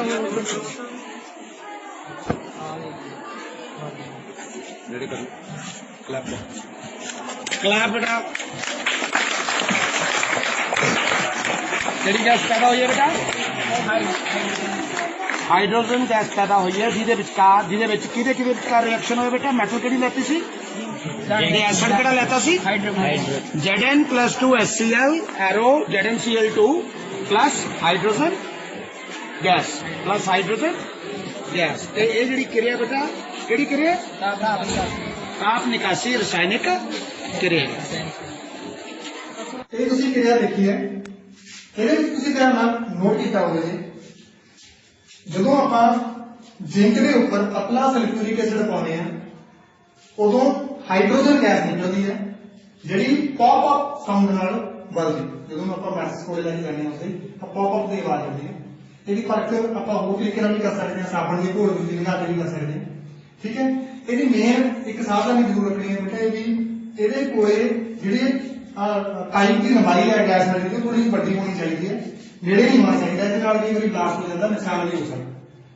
ठीक है, ये संबंधित दो चार क्वेश्चन ने वो आप डिस्कस करते हैं। सब तो पहला क्वेश्चन होता भी इस क्रिया दौरान केड़ी गैस निकलती है, तो तुहानूं पता लग ही गया, बच्चों ने भी तुहानूं दस ही दिता। ये आपां हाइड्रोजन गैस किवें निकलती है आपां चेक कर लेते हैं। आपां लिया कि जिंक Zn प्लस पाया कि HCl हाइड्रोक्लोरिक एसिड ਆਪਾਂ 2HCl ਲਵਾਂਗੇ ਬੈਲੈਂਸ ਕਰਨ ਲਈ, ਬਣੇਗੀ ZnCl2 plus H2 that is AH2 hydrogen. ठीक है, क्वेश्चन भी इसमें अपना क्लियर हो गया पहला केड़ी गैस निकलती है हाइड्रोजन गैस। ਤੇ ਇਹਦੀ ਆਪਾਂ ਪਰਖ ਕਿਵੇਂ ਕਰਦੇ ਹਾਂ ਵੀ ਇਹ ਵਾਕਈ ਹਾਈਡਰੋਜਨ ਗੈਸ ਹੈ। ਇੱਕ ਤਾਂ ਜੜਸ਼ੀਲ ਗੈਸ ਹੈ, ਇਹਦੇ ਕੋਲ ਜਦੋਂ ਆਪਾਂ ਮਾਚੀ ਦੀ ਤਿੱਲੀ ਲੈ ਕੇ ਜਾਂਦੇ ਹਾਂ ਤਾਂ ਇਹ ਫਟਾਫਟ ਪੌਪ ਦੀ ਆਵਾਜ਼ ਨਾਲ ਸਾਊਂਡ ਪੈਦਾ ਹੁੰਦਾ ਹੈ, ਇਹਨੂੰ ਅੱਗ ਲੱਗਦੀ ਹੈ। ਇਹਦੀ ਮੇਨ ਕੰਡੀਸ਼ਨ ਇਹ ਹੈ ਵੀ ਇਹ ਆਵਾਜ਼ ਪੌਪ ਦੀ ਆਵਾਜ਼ ਆਉਂਦੀ ਹੈ ਤਾਂ ਜਲਦੀ ਹੈ ਇਹ। ਉਸ ਤੋਂ ਬਾਅਦ ਕੀ ਹੈ, ਜਦੋਂ ਆਪਾਂ ਨੈਕਸਟ ਕੁਐਸਚਨ ਹੈ ਜੀ ਕਿਰਿਆ ਦੌਰਾਨ ਫਲਾਸਕ ਦੇ ਤਾਪਮਾਨ ਵਿੱਚ ਕੀ ਅੰਤਰ ਆਉਂਦਾ ਹੈ। ਜਦੋਂ ਆਪਾਂ ਫਲਾਸਕ ਦੇ ਵਿੱਚ ਇਹ ਆਪਾਂ ਮੈਨੂਪਲੇਸ਼ਨ ਬਣਾ ਕੇ ਦਿਖਾਉਂਦੇ, ਇਹ ਕੋਨੀਕਲ ਫਲਾਸਕ ਹੈ, ਇਹਦੇ ਵਿੱਚ ਲਾਈਨਾਂ ਚੇਂਜ ਹੈ। ਜਦੋਂ ਇਹਦੇ ਉੱਪਰ ਆਪਾਂ HCl ਪਾਉਂਦੇ ਹਾਂ ਤਾਂ ਇਹਦੇ ਤਾਪਮਾਨ ਵਿੱਚ ਪਰਿਵਰਤਨ ਆਉਂਦਾ, ਫਲਾਸਕ ਜਿਹੜੀ ਹੈ ਉਹ ਗਰਮ ਹੋਣੀ ਸ਼ੁਰੂ ਹੋ ਜਾਂਦੀ। ਠੀਕ ਹੈ ਜੀ, ਇੱਥੋਂ ਇੱਕ ਗੱਲ ਆਪਾਂ ਨੂੰ ਕਲੀਅਰ ਹੁੰਦਾ, ਆਪਾਂ ਕੱਲ ਵੀ ਡਿਸਕਸ ਕੀਤਾ ਸੀ ਕਿ ਰਸਾਇਣਿਕ ਕਿਰਿਆ ਕੀ ਹੁੰਦੀ ਹੈ ਵੀ ਜਦੋਂ ਤਾਪਮਾਨ ਵਿੱਚ ਪਰਿਵਰਤਨ ਆ ਜਾਏ ਉਹ ਰਸਾਇਣਿਕ ਕਿਰਿਆ, ਜਾਂ ਗੈਸ ਦੀ ਉਤਪਤੀ ਹੋ ਜਾਏ ਉਹ ਵੀ ਰਸਾਇਣਿਕ ਕਿਰਿਆ। ਇਹਦੇ ਵਿੱਚ ਦੋਨੋਂ ਚੀਜ਼ਾਂ ਹੋ ਰਹੀਆਂ ਨੇ, ਫਲਾਸਕ ਦੇ ਤਾਪਮਾਨ ਵਿੱਚ ਪਰਿਵਰਤਨ ਆਇਆ ਤੇ ਗੈਸ ਵੀ ਪ੍ਰੋਡਿਊਸ ਹੋਈ। ਇੱਥੋਂ ਵੀ ਗੱਲ ਕਲੀਅਰ ਹੈ ਕਿ ਇਹ ਰਸਾਇਣਿਕ ਕਿਰਿਆ ਜਿਹੜੀ ਆਪਾਂ ਐਕਟੀਵਿਟੀ। ਠੀਕ ਹੈ ਜੀ, ਉਸ ਤੋਂ ਬਾਅਦ ਪਹਿਲੇ ਚੈਪਟਰ ਦੇ ਵਿੱਚ ਹੋਰ ਕਈ ਇਕੁਏਸ਼ਨ ਹੁੰਦੀਆਂ ਨੇ, ਕਈ ਤਰ੍ਹਾਂ ਦੀਆਂ ਜਿਹੜੀਆਂ ਰਸਾਇਣਿਕ ਕਿਰਿਆਵਾਂ ਹੁੰਦੀਆਂ ਨੇ, ਉਹਦੇ ਵਿੱਚ ਇਹ ਪਰਟੀਕੁਲਰ ਕਿਰਿਆ ਹੁੰਦੀ ਹੈ ਜਿਹੜੀ, ਕਿਉਂਕਿ ਮੈਂ ਤੁਹਾਨੂੰ ਉਹੀ ਦੱਸਿਆ ਸੀਗਾ ਤਾਪ ਵੱਧ ਜਾਂਦਾ ਤਾਂ ਇੱਥੇ ਪਲੱਸ ਤਾਪ ਹੀਟ ਪ੍ਰੋਡਿਊਸ ਹੁੰਦੀ। ਠੀਕ ਹੈ ਜੀ, ਤਾਂ ਜਦੋਂ ਤਾਪ ਪੈਦਾ ਹੁੰਦਾ ਇਹਦਾ ਮਤਲਬ ਹੈ ਤਾਪ ਨਿਕਾਸੀ ਕਿਰਿਆ, ਤਾਪ ਦਾ ਨਿਕਾਸ ਹੋਇਆ, ਤਾਪ ਇਹਦੇ ਨਾਲ ਜਿਹੜੀ ਫਲਾਸਕ ਹੈ ਉਹ ਗਰਮ ਹੋਈ।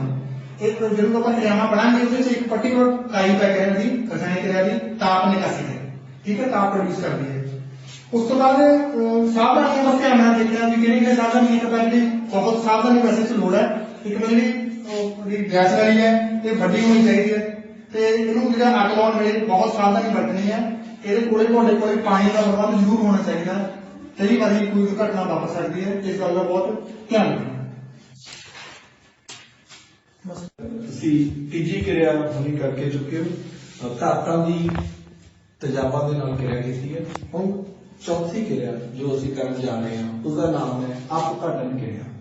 ਜਿਸ ਤਰ੍ਹਾਂ ਤੁਸੀਂ ਬਿਜਲਈ ਅਪਘਟਨ ਕਿਰਿਆ ਪੜ੍ਹੀ ਹੈ ਉਹ ਬਿਜਲੀ ਦੀ ਬਦਲ ਦੇ ਨਾਲ ਹੁੰਦੀ ਹੈ, ਪਰ ਇਹ ਸਿਰਫ ਅਪਘਟਨ ਕਿਰਿਆ ਹੈ। ਇਸ ਦੇ ਵਿੱਚ ਸਾਨੂੰ ਕੀ ਕੁਝ ਚਾਹੀਦਾ ਹੈ, ਸਾਡਾ ਕੀ ਸਮਾਨ ਲੋੜੀਂਦਾ ਹੈ, ਪਰਖ ਨਲੀ holder, spirit lamp, ferrous sulphate. Ferrous sulphate ਦਾ ਤੁਹਾਨੂੰ ਸੂਤਰ ਪਤਾ ਹੋਣਾ ਚਾਹੀਦਾ ਹੈ FeSO4। ਜਦੋਂ ਅਸੀਂ ਇਸ ਨੂੰ ਗਰਮ ਕਰਾਂਗੇ, FeSO4 ਨੂੰ ਗਰਮ ਕਰਾਂਗੇ, ਗਰਮ ਕਰਨ ਉਪਰੰਤ Fe2O3 सल्फर डाइऑक्साइड गैस ਅਤੇ सल्फर ट्राइऑक्साइड गैस, ये दो गैसा पैदा होंगे हैं जिन्हों विचों सल्फर डाइऑक्साइड की गैस की स्मैल जो है वो बहुत ही तीखी स्मैल है, तीखी गंध होती है जिसनों असीं पंजेंट स्मैल इंग्लिश दे विच कह सकते हैं। और इसकी स्मैल किस वर्गी होंदी है, सल्फर दे जलन दे समान। जदों सल्फर जलता है तो इस तरह की स्मैल दिंदा है। क्यों, सल्फर जदों जलता है, सल्फर ऑक्सीजन नाल किरिया करता है तो साडे कोल सल्फर डाइऑक्साइड गैस बनती है। तुसीं देखो कि किरिया दे विच यही हो रहा है। जदों असीं परख नली होल्डर दे विच परख नली पाਉਂਦੇ ਹਾਂ, परख नली पाਉਣ ਤੋਂ ਬਾਅਦ ਇਸ ਵਿੱਚ ਫੈਰਸ ਸਲਫੇਟ ਪਾਇਆ ਜਾਂਦਾ ਹੈ ਤੇ ਇਸ ਨੂੰ ਸਪਿਰਿਟ ਲੈਂਪ ਦੇ ਉੱਪਰ ਰੱਖਿਆ ਜਾਂਦਾ ਹੈ ਤਾਂ ਸਾਨੂੰ ਤਿੱਖੀ ਗੰਧ ਆਉਂਦੀ ਹੈ।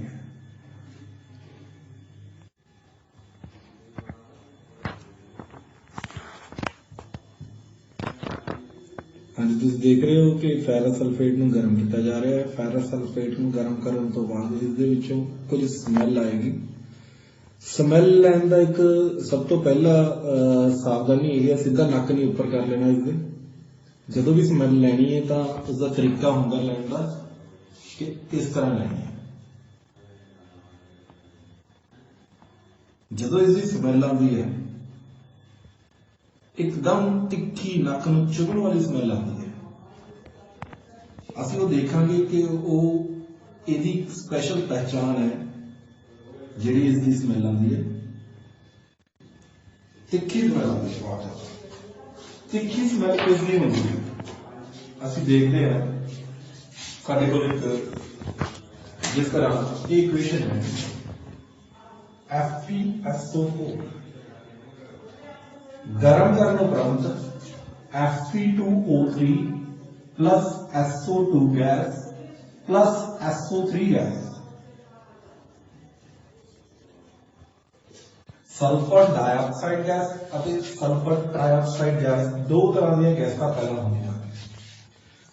ਜੋ ਇਸਦੀ ਸਮੈਲ ਹੈ सल्फर डाइऑक्साइड ਦੀ ਗੈਸ, ਇਸ ਨੂੰ ਅਸੀਂ ਤਿੱਖੀ ਸਮੈਲ ਕਹਿ ਸਕਦੇ ਹਾਂ, ਤਿੱਖੀ ਗੰਧ, ਜਾਂ ਫਿਰ ਸਲਫਰ ਦੇ ਜਲਣ ਦੀ ਸਮੈਲ। क्योंकि ਜਦੋਂ सल्फर जलेगा, सल्फर ऑक्सीजन ਨਾਲ क्रिया करेगा तो सल्फर डाइऑक्साइड गैस बनेगी, जो कि नक ਨੂੰ ਚੁਭਣ ਵਾਲੀ ਸਮੈਲ ਹੁੰਦੀ ਹੈ, ਜਿਸ ਨੂੰ ਅਸੀਂ ਪੰਜੈਂਟ ਸਮੈਲ ਜਾਂ ਫਿਰ ਪੰਜਾਬੀ ਦੇ ਵਿੱਚ ਤਿੱਖੀ ਗੰਧ ਕਹਿੰਦੇ ਆ, ਜੋ ਨਕ ਨੂੰ ਸਾਡੇ ਨੂੰ ਚੁਭਦੀ ਹੈ। Thank you. ਅੱਜ ਆਪਾਂ ਕਰਨ ਲੱਗੇ ਹਾਂ ਕਿਰਿਆ ਨੰਬਰ 3, ਜਿਸ ਦਾ ਨਾਮ ਹੈ ਸੰਯੋਜਨ ਕਿਰਿਆ। ਸੰਯੋਜਨ ਦਾ ਮਤਲਬ ਕੀ ਹੈ? ਜੁੜਨਾ। ਜੁੜਨੇ ਨੂੰ इंग्लिश ਦੇ ਵਿੱਚ ਅਸੀਂ ਕਹਿ ਦਿੰਦੇ ਹਾਂ ਕੰਬੀਨੇਸ਼ਨ ਰਿਐਕਸ਼ਨ।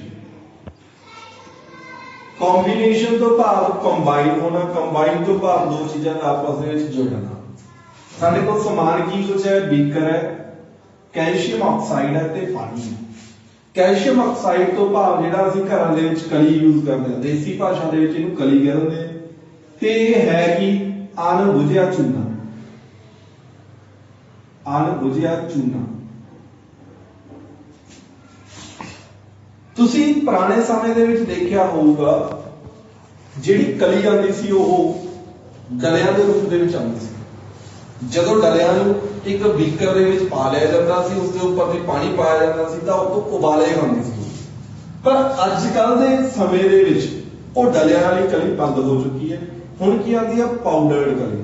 ਉਹ ਪਾਊਡਰ ਫਾਰਮ ਦੇ ਵਿੱਚ ਜਿਹੜੀ ਕਲੀ ਹੁੰਦੀ ਹੈ ਉਹ ਕੈਲਸ਼ੀਅਮ ਆਕਸਾਈਡ ਜਿਹੜਾ ਹੁੰਦਾ ਹੈ, ਜਦੋਂ ਉਸ ਦੇ ਵਿੱਚ ਅਸੀਂ ਪਾਣੀ ਪਾਉਂਦੇ ਹਾਂ ਤਾਂ ਉਹ ਉਨਾ ਜ਼ਿਆਦਾ ਗਰਮ ਨਹੀਂ ਹੁੰਦਾ, ਤਾਂ ਕਰਕੇ ਸਾਨੂੰ ਦੇਖਣ ਦੇ ਲਈ ਇਹ ਅਸੀਂ ਲਈਏ ਕੁਝ ਕਲੀ ਜੋ ਪਾਊਡਰਡ ਫਾਰਮ ਦੇ ਵਿੱਚ ਹੈ। ਇਹਦੇ ਵਿੱਚ ਅਸੀਂ ਇਹਨੂੰ ਤੁਹਾਨੂੰ ਪਾਣੀ ਪਾ ਕੇ ਦਿਖਾਵਾਂਗੇ, ਕਿਉਂਕਿ ਇਹ ਕਿਰਿਆ ਜਿਵੇਂ ਤੁਸੀਂ ਦੇਖ ਰਹੇ ਹੋ, ਇਸ ਚਿੱਤਰ ਨੂੰ ਦੇਖੋ ਧਿਆਨ ਦੇ ਨਾਲ। ਬੁੱਕ ਦੇ ਵਿੱਚ ਇਹ ਜਿਹੜਾ ਚਿੱਤਰ ਬਣਿਆ ਹੋਇਆ ਹੈ, ਤੁਹਾਡੇ ਪੇਪਰ ਦੇ ਵਿੱਚ ਵੀ ਸੇਮ ਟੂ ਸੇਮ ਚਿੱਤਰ ਬਣਿਆ ਹੋਇਆ ਹੋਏਗਾ, ਤੇ ਤੁਹਾਨੂੰ ਕੀ ਪੁੱਛਿਆ ਜਾਏਗਾ ਉੱਥੇ? ਜਦੋਂ ਇਸ ਦੇ ਵਿੱਚ ਪਾਤੀ ਆਪਾਂ ਨੇ ਕਲੀ ਪਾਉਣ ਤੋਂ ਬਾਅਦ ਅਸੀਂ ਥੋੜਾ ਜਿਹਾ ਪਾਣੀ ਪਾਉਂਦੇ ਹਾਂ।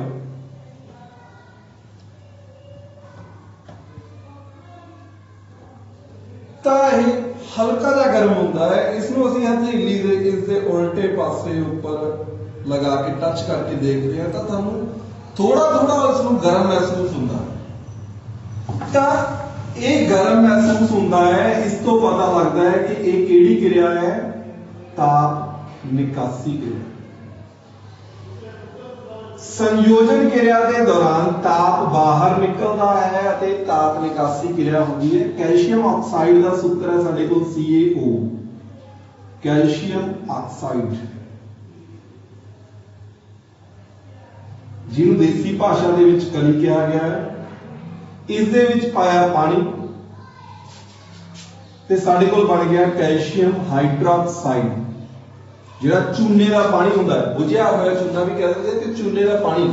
ਇਹ ਚੂਨੇ ਦੇ ਪਾਣੀ ਨੂੰ ਅਸੀਂ ਕਲੀ ਦੇ ਰੂਪ ਦੇ ਵਿੱਚ ਦੀਵਾਰਾਂ ਦੇ ਉੱਪਰ ਕਰ ਦਿੰਦੇ ਹਾਂ, ਤੇ ਸਾਡੇ ਕੋਲ ਕੁਐਸਚਨ ਪੇਪਰ ਦੇ ਵਿੱਚ ਆਉਂਦਾ ਹੈ ਕਿ ਕਲੀ ਕਰਨ ਤੋਂ 2-3 ਦਿਨਾਂ ਬਾਅਦ ਸਾਡੀਆਂ ਦੀਵਾਰਾਂ ਚਮਕਣ ਕਿਉਂ ਲੱਗ ਪੈਂਦੀਆਂ ਹਨ? ਕਿਉਂਕਿ ਉੱਥੇ ਫੇਰ ਇੱਕ ਰਿਐਕਸ਼ਨ ਹੋ ਜਾਂਦੀ ਹੈ। ਸਾਡੇ ਵਾਤਾਵਰਣ ਦੇ ਵਿੱਚ ਕਾਰਬਨ ਡਾਈਆਕਸਾਈਡ ਗੈਸ ਪਾਈ ਜਾਂਦੀ ਹੈ। Calcium hydroxide carbon dioxide gas ਦੇ ਨਾਲ ਕਿਰਿਆ ਕਰਨ ਤੋਂ ਬਾਅਦ ਕੈਲਸ਼ੀਅਮ ਕਾਰਬੋਨੇਟ ਬਣਾ ਲੈਂਦਾ ਹੈ। ਇਹ ਜਿਹੜਾ ਕੈਲਸ਼ੀਅਮ ਕਾਰਬੋਨੇਟ ਹੈ, ਇਹ ਕੈਲਸ਼ੀਅਮ ਕਾਰਬੋਨੇਟ ਇੱਕ ਤਰ੍ਹਾਂ ਦਾ ਚੂਨੇ ਦਾ ਪੱਥਰ ਹੁੰਦਾ ਹੈ, ਜੋ ਬਹੁਤ ਹੀ ਚਮਕੀਲਾ ਹੁੰਦਾ ਹੈ। ਤਾਂ ਸਾਡੀਆਂ ਦੀਵਾਰਾਂ ਚਮਕ ਬਣ ਜਾਂਦੀਆਂ ਨੇ। ਕਿਸ ਦੇ ਕਾਰਨ? ਕੈਲਸ਼ੀਅਮ ਕਾਰਬੋਨੇਟ ਦੇ ਬਣਨ ਦੇ ਕਾਰਨ। ਹੁਣ ਇਸ ਦੇ ਨਾਲ ਦੀ ਸੰਯੋਜਨ ਕਿਰਿਆ ਦੀ ਉਦਾਹਰਨ ਅਸੀਂ ਪਹਿਲਾਂ ਵੀ ਪੜ੍ਹੀ ਸੀ। Magnesium oxide plus water changes to magnesium hydroxide. ਬਿਲਕੁਲ ਇਸ ਦੇ ਨਾਲ ਮਿਲਦੀ ਜੁਲਦੀ ਉਦਾਹਰਨ ਹੈ ਕਿ ਧਾਤਾਂ ਦੇ ਆਕਸਾਈਡ ਦੇ ਵਿੱਚ ਜਦੋਂ ਪਾਣੀ ਪਾਇਆ ਜਾਂਦਾ ਹੈ ਤਾਂ ਧਾਤਾਂ ਦੇ ਹਾਈਡਰੋਕਸਾਈਡ ਬਣ ਜਾਂਦੇ ਹਨ। Thank you. ਆਪਾਂ ਹੁਣ ਕਿਰਿਆਵਾਂ ਦੀ ਰਸਾਇਣਿਕ ਕਿਰਿਆਵਾਂ ਦੀ ਅਗਲੀ ਟਾਈਪ ਕਰਨ ਜਾ ਰਹੇ ਹਾਂ, ਜੋ ਹੈ ਵਿਸਥਾਪਨ ਕਿਰਿਆ ਦਾ ਅਧਿਐਨ ਕਰਨਾ। ਵਿਸਥਾਪਨ ਮਤਲਬ ਜਿਹਨੂੰ ਇੰਗਲਿਸ਼ ਵਿੱਚ ਅਸੀਂ ਡਿਸਪਲੇਸਮੈਂਟ ਕਹਿੰਦੇ ਹਾਂ, ਇੱਕ ਚੀਜ਼ ਨੂੰ ਡਿਸਪਲੇਸ ਕਰਨਾ, ਸਬਸਟੀਟਿਊਟ ਕਰਨਾ ਮਤਲਬ ਜਿਵੇਂ ਇੱਕ ਤੁਸੀਂ ਕੋਈ ਤਰ੍ਹਾਂ ਮੈਚ ਦੇਖਦੇ ਹੋ, ਮੈਚ ਦੇਖਣ ਲੱਗੇ ਇੱਕ ਪਲੇਅਰ ਦੇ ਸੱਟ ਲੱਗ ਜਾਂਦੀ ਹੈ ਤਾਂ ਉਹ ਇੱਕ ਪਲੇਅਰ ਬਾਹਰੋਂ ਜਿਹੜਾ ਸਬਸਟੀਟਿਊਟ ਬੰਦਾ ਹੁੰਦਾ ਹੈਗਾ ਉਹ ਅੰਦਰ ਚਲਾ ਜਾਂਦਾ ਹੈ ਗਰਾਊਂਡ ਦੇ, ਤੇ ਗਰਾਊਂਡ ਦੇ ਵਿੱਚ ਜਿਹਦੇ ਸੱਟ ਲੱਗੀ ਉਹ ਬਾਹਰ ਚਲਾ ਜਾਂਦਾ, ਮਤਲਬ ਉਹਨੇ ਉਸ ਦੀ ਜਗ੍ਹਾ ਲੈ ਲਈ। ਉਹਨੂੰ ਅਸੀਂ ਕਹਿ ਦਿੰਦੇ ਹਾਂ ਵਿਸਥਾਪਨ ਕਿਰਿਆ ਦਾ ਅਧਿਐਨ ਕਰਨਾ। ਇਹਦੇ ਵਿੱਚ ਸਾਨੂੰ ਸਮਾਨ ਕੀ ਕੁਝ ਚਾਹੀਦਾ ਹੈ? ਲੋਹੇ ਦੀਆਂ ਮੇਖਾਂ, ਕਾਪਰ ਸਲਫੇਟ, ਪਰਖਣ। ਇਹ ਸਾਡੇ ਕੋਲ ਸੋਲੂਸ਼ਨ ਹੈ। ਕਾਪਰ ਸਲਫੇਟ ਦੇ ਵਿੱਚ ਪਾਣੀ ਪਾ ਕੇ ਜੋ ਸੋਲੂਸ਼ਨ ਬਣਿਆ, ਤੁਹਾਨੂੰ ਪਤਾ ਹੈ ਕਾਪਰ ਸਲਫੇਟ ਜਿਹੜਾ ਹੁੰਦਾ ਹੈ ਨੀਲੇ ਰੰਗ ਦਾ ਹੁੰਦਾ ਹੈ, ਨੀਲਾ ਚੌਥਾ ਇਸ ਨੂੰ ਬੋਲਿਆ ਜਾਂਦਾ ਹੈ। ਤੇ ਕਾਪਰ ਸਲਫੇਟ ਦੇ ਵਿੱਚ ਆ ਲੋਹੇ ਦੀ ਮੇਖ, ਇੱਕ ਤਰ੍ਹਾਂ ਦੀ ਛੜ, ਆਪਾਂ ਇਸ ਦੇ ਵਿੱਚ ਡਿਪ ਕਰਾਂਗੇ। ਕਾਪਰ ਸਲਫੇਟ ਦੇ ਵਿੱਚ ਲੋਹੇ ਦੀ ਛੜ, ਇਹ ਕਰ ਰਹੇ ਹਾਂ ਆਪਾਂ। ਕਾਪਰ ਸਲਫੇਟ ਦਾ ਸੂਤਰ ਹੈ CuSO4, ਜੋ ਨੀਲੇ ਰੰਗ ਦਾ ਹੈ।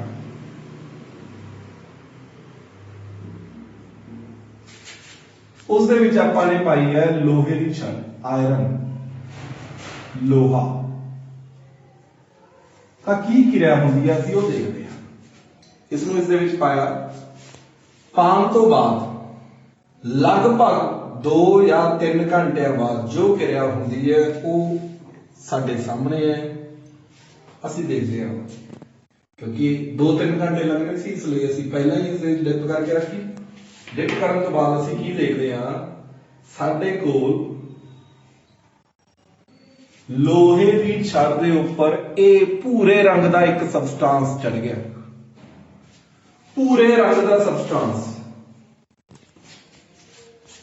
ਜੋ ਭੂਰੇ ਰੰਗ ਦਾ ਸਬਸਟੈਂਸ ਹੈ ਉਹ ਹੈ ਕਾਪਰ, ਭੂਰੇ रंग का। और जो इस दे विच सोल्यूशन बचिया, सोल्यूशन की कंपैरिजन करते हैं असीं। सोल्यूशन की कंपैरिजन असीं कीती है फेरस सल्फेट सोल्यूशन दे नाल। तुसीं देखोगे लगभग एक नाल दा सोल्यूशन है, आ फेरस सल्फेट का सोल्यूशन है और ये।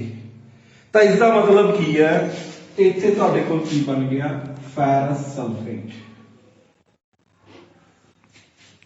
रंग का परिवर्तन हो चुका है, तुहाडे कोल नीले रंग तो चेंज हो गया है। इस दे विच की होया? आयरन ने कॉपर सल्फेट दे सोल्यूशन दे विचों कॉपर नूं कढ़ता बाहर। मीन्स आयरन जिहड़ा है वध किरियाशील है,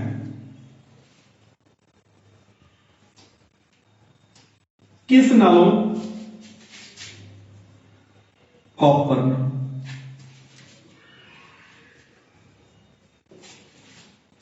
आयरन वध किरियाशील है कॉपर तो, क्योंकि सानू पता है कि ਜਿਹੜੀਆਂ ਵੱਧ ਕਿਰਿਆਸ਼ੀਲ ਧਾਤਾਂ ਹੁੰਦੀਆਂ ਨੇ ਉਹ ਘੱਟ ਕਿਰਿਆਸ਼ੀਲ ਧਾਤ ਨੂੰ ਉਸਦੇ ਸੋਲੂਸ਼ਨ ਦੇ ਵਿੱਚੋਂ ਵਿਸਥਾਪਿਤ ਕਰ ਦਿੰਦੀਆਂ ਹਨ, ਹਟਾ ਦਿੰਦੀਆਂ ਹਨ। ਜਿਸ ਤਰ੍ਹਾਂ ਤੁਸੀਂ ਦੇਖਦੇ ਹੋ, ਜੋ ਕੋਈ ਤਕੜਾ ਪਰਸਨ ਹੋਏਗਾ, ਇੱਕ ਤਕੜਾ ਬੰਦਾ ਹੁੰਦਾ ਹੈ, ਉਹ ਕਮਜ਼ੋਰ ਨੂੰ ਤੱਕ ਕੇ ਬਾਹਰ ਕੱਢ ਸਕਦਾ ਹੈ, ਪਰ ਕਮਜ਼ੋਰ ਤਕੜੇ ਬੰਦੇ ਨੂੰ ਬਾਹਰ ਨਹੀਂ ਕੱਢ ਸਕਦਾ। ਇਸੇ ਤਰੀਕੇ ਨਾਲ ਜੇ ਇਸ ਦੇ ਉਲਟ ਕੋਈ ਕਿਰਿਆ ਹੋਵੇ, ਆਇਰਨ ਸਲਫੇਟ ਲੈ ਲਾਂ ਮੈਂ ਤੇ ਉਸ ਦੇ ਵਿੱਚ ਕਾਪਰ ਪਾਉਣ ਦੀ ਕੋਸ਼ਿਸ਼ ਕਰਾਂ, ਤਾਂ ਕਾਪਰ ਆਇਰਨ ਨੂੰ ਵਿਸਥਾਪਿਤ ਨਹੀਂ ਕਰ ਪਾਏਗਾ।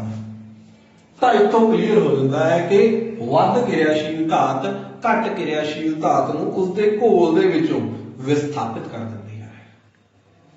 ਐਕਟੀਵਿਟੀਜ਼ ਕਰ ਚੁੱਕੇ, ਉਹਨਾਂ ਨਾਲ ਸੰਬੰਧਿਤ ਜੇ ਕੋਈ ਵੀ ਤੁਹਾਡਾ ਡਾਊਟ ਹੈ ਤਾਂ ਤੁਸੀਂ ਇਹ ਦੋ ਨੰਬਰ ਦਿੱਤੇ ਨੇ 97802 69170 9888322512। ਇਹਨਾਂ ਦੋਨੋਂ ਨੰਬਰਸ ਤੇ ਅਗਰ ਤੁਹਾਡੀ ਕੋਈ ਵੀ ਇਨਕੁਆਇਰੀ ਹੈ ਤਾਂ ਤੁਸੀਂ ਕੋਈ ਵੀ ਡਾਊਟ ਹੈ ਤਾਂ ਤੁਸੀਂ ਇਹਨਾਂ ਦੋਨੋਂ ਨੰਬਰਾਂ ਤੇ WhatsApp ਕਰ ਸਕਦੇ ਹੋ, ਉਹ ਤੁਹਾਡੀ ਪ੍ਰੋਬਲਮ ਸੋਲਵ ਹੋਏਗੀ। ਇਸ ਤੋਂ ਇਲਾਵਾ YouTube ਚੈਨਲ ਹੈ ਜਿਹੜਾ ਉਹਨੂੰ ਪਲੀਜ਼ ਸਬਸਕ੍ਰਾਈਬ ਕਰੋ ਤੇ ਬੈਲ ਵਾਲਾ ਆਈਕਨ ਦਬਾਓ। ਇਹਦੇ ਨਾਲ ਤੁਹਾਨੂੰ ਟਾਈਮ ਟੂ ਟਾਈਮ ਜਿਹੜੀ ਵੀ ਐਕਟੀਵਿਟੀ ਅਸੀਂ ਇੱਥੇ ਤੁਹਾਨੂੰ ਪਾਵਾਂਗੇ ਉਹ ਤੁਹਾਨੂੰ ਉਹਦਾ ਨੋਟੀਫਿਕੇਸ਼ਨ ਮਿਲੂਗਾ। ਠੀਕ ਹੈ ਜੀ। ਇਸ ਤੋਂ ਬਾਅਦ ਤੁਸੀਂ ਆਪਣੀਆਂ ਪ੍ਰੋਬਲਮ ਸ਼ੇਅਰ ਕਰੋ। ਉਸ ਤੋਂ ਬਾਅਦ ਅਸੀਂ ਇਹਨਾਂ ਐਕਟੀਵਿਟੀਜ਼ ਤੇ ਬੇਸ ਤੁਹਾਨੂੰ ਇੱਕ ਅਸਾਈਨਮੈਂਟ ਸ਼ੇਅਰ ਕਰਾਂਗੇ, ਉਹ ਤੁਸੀਂ ਫੋਲੋ ਕਰਨੀ ਹੋਊਗੀ, ਜਿਹੜੀ ਕਿ ਤੁਹਾਡੇ ਆਉਣ ਵਾਲੇ ਐਗਜ਼ਾਮ ਲਈ ਦੀ ਤਿਆਰੀ ਲਈ ਉਹ ਬੇਸ ਹੈ। ਕਿਉਂਕਿ ਹਲੇ ਤੋਂ ਸਟਾਰਟਿੰਗ ਹੈ, ਤੁਹਾਨੂੰ ਸਟਾਰਟਿੰਗ 'ਚ ਦੱਸ ਦਿੰਦੇ ਆ ਕਿ ਜਿਹੜਾ ਤੁਹਾਡਾ ਐਗਜ਼ਾਮ ਹੈ 70 ਮਾਰਕਸ ਦਾ ਸਾਇੰਸ ਦਾ ਐਗਜ਼ਾਮ ਹੈ, ਤੇ ਉਹ 'ਚੋਂ 15 ਤੋਂ 20 ਮਾਰਕਸ ਦੇ ਐਕਟੀਵਿਟੀ ਬੇਸਡ ਕੁਐਸਚਨਸ ਆਉਣੇ ਨੇ। ਤਾਂ ਇਹ ਐਕਟੀਵਿਟੀ ਬੇਸਡ ਕੁਐਸਚਨਸ ਨੇ ਜਿਹੜੇ ਇਹ ਮੋਸਟ ਇੰਪੋਰਟੈਂਟ ਕੁਐਸਚਨਸ ਨੇ, ਹੈਗੇ ਸੌਖੇ ਨੇ ਪਰ ਇਹ ਥੋੜਾ ਜਿਹਾ ਧਿਆਨ ਨਾਲ ਕਰਨ ਵਾਲੇ ਨੇ। ਚਲੋ ਹੁਣ ਆਪਾਂ ਨੈਕਸਟ ਐਕਟੀਵਿਟੀ ਤੇ ਆਉਂਦੇ ਆ। ਐਕਟੀਵਿਟੀ ਨੰਬਰ 7 ਹੈ ਦੂਰਾ ਵਿਸਥਾਪਨ ਕਿਰਿਆ, ਡਬਲ ਡਿਸਪਲੇਸਮੈਂਟ ਰਿਐਕਸ਼ਨ। ਇਸ ਤੋਂ ਪਹਿਲਾਂ ਆਪਾਂ ਐਕਟੀਵਿਟੀ ਕਰ ਚੁੱਕੇ ਵਿਸਥਾਪਨ ਕਿਰਿਆ ਵਾਲੀ, ਡਿਸਪਲੇਸਮੈਂਟ ਰਿਐਕਸ਼ਨ ਵਾਲੀ ਜਿਹੜੀ। ਠੀਕ ਹੈ। ਅੱਜ ਆਪਾਂ ਕਰ ਲੱਗੇ ਆ ਡਬਲ ਡਿਸਪਲੇਸਮੈਂਟ, ਦੂਰਾ ਵਿਸਥਾਪਨ ਕਿਰਿਆ। ਇਹਦੇ ਲਈ ਕੀ ਕੁਝ ਸਮਾਨ ਚਾਹੀਦਾ ਆਪਾਂ ਨੂੰ? 2 ਘੋਲ ਚਾਹੀਦੇ ਨੇ, ਤਾਜ਼ੇ ਬਣੇ ਫਰੈਸ਼ ਬਣੇ ਘੋਲ ਚਾਹੀਦੇ ਨੇ। ਲੈਡ ਨਾਈਟ੍ਰੇਟ ਅਤੇ ਪੋਟਾਸ਼ੀਅਮ ਆਇਓਡਾਈਡ ਦੇ ਘੋਲ ਨੇ, ਇਹ ਮੈਂ ਬਣਾ ਕੇ ਰੱਖੇ ਹੋਏ ਨੇ। ਇਹ ਲੈਡ ਨਾਈਟ੍ਰੇਟ ਦਾ ਘੋਲ ਹੈ ਤੇ ਪੋਟਾਸ਼ੀਅਮ ਆਇਓਡਾਈਡ ਦਾ ਘੋਲ ਹੈ। ਇਹ ਫਰੈਸ਼ ਘੋਲ ਨੇ, ਬਣਾ ਕੇ ਰੱਖੇ ਹੋਏ ਨੇ।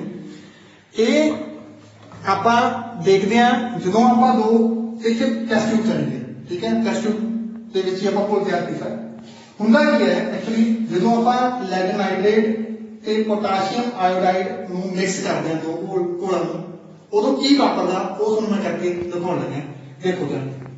ਹਾਂਜੀ, ਇਹ ਦੇਖੋ, ਇਹ ਪੋਟਾਸ਼ੀਅਮ ਆਇਓਡਾਈਡ ਦਾ ਘੋਲ ਹੈ, ਇਹ ਲੈਡ ਨਾਈਟ੍ਰੇਟ ਦਾ ਘੋਲ ਹੈ। ਇਹ 2 ਘੋਲ ਆਪਾਂ ਤਿਆਰ ਕਰਕੇ ਰੱਖੇ ਹੋਏ ਨੇ। ਠੀਕ ਹੈ ਜੀ। ਇਹਨਾਂ ਦੋਨਾਂ ਨੂੰ ਆਪਾਂ ਮਿਕਸ ਕਰਾਂਗੇ। ਇੱਕ ਮੈਂ ਟੈਸਟ ਟਿਊਬ ਦੇ ਵਿੱਚ ਇਹਨਾਂ ਨੂੰ ਮਿਕਸ ਕਰਦਾ। ਪਹਿਲਾਂ ਆਪਾਂ ਨੇ ਲੈਡ ਨਾਈਟ੍ਰੇਟ ਦਾ ਘੋਲ ਥੋੜਾ ਜਿਹਾ ਪਾਇਆ। ਠੀਕ ਹੈ ਜੀ। ਉਸ ਤੋਂ ਬਾਅਦ ਆਪਾਂ ਪੋਟਾਸ਼ੀਅਮ ਆਇਓਡਾਈਡ ਦਾ ਘੋਲ ਪਾਉਂਦੇ ਆ। ਇਹਨਾਂ ਦੋਨਾਂ ਨੂੰ ਮਿਕਸ ਕਰਦੇ ਆ।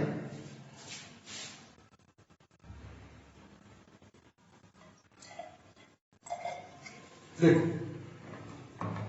ਤੁਸੀਂ ਕੀ ਦੇਖਦੇ ਹੋ, ਇਹ ਯੈਲੋ ਕਲਰ ਦਾ ਸੋਲੂਸ਼ਨ ਬਣ ਗਿਆ। ਐਕਚੁਅਲੀ ਥੋੜੇ ਟਾਈਮ ਬਾਅਦ ਤੁਸੀਂ ਦੇਖੋਗੇ ਇਹਦੇ 2 ਪਾਰਟ ਬਣਨਗੇ। ਇਹਦੇ 2 ਪਾਰਟ ਬਣੇ ਹੋਏ ਨੇ ਨਾ। ਇੱਕ ਇਹ ਯੈਲੋ ਕਲਰ ਹੈ ਜਿਹੜਾ, ਇਹ ਐਕਚੁਅਲੀ ਪਾਣੀ 'ਚ ਅਘੁਲਨਸ਼ੀਲ ਹੈ। ਇਹ ਹੈਗਾ ਲੈਡ ਆਇਓਡਾਈਡ। ਇਹ ਪੀਲਾ ਰੰਗ ਦਾ।